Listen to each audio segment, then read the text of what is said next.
Саламатсыздарбы? Бүгін 19 февраль 2025 жыл. Менің туылған күнім. Bir жақтан тренерлік сабақтарым, bir жақтан менің бүгін туылған күнім екен.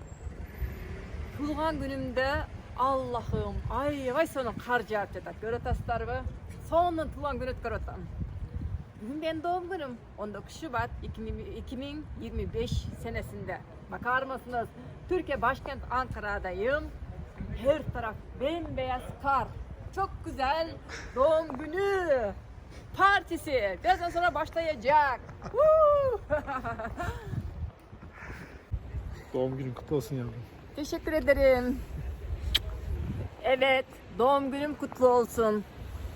Harika geçiyor. Her şey çok güzel.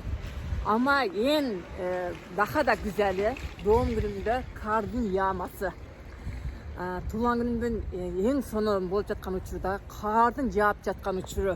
Вау.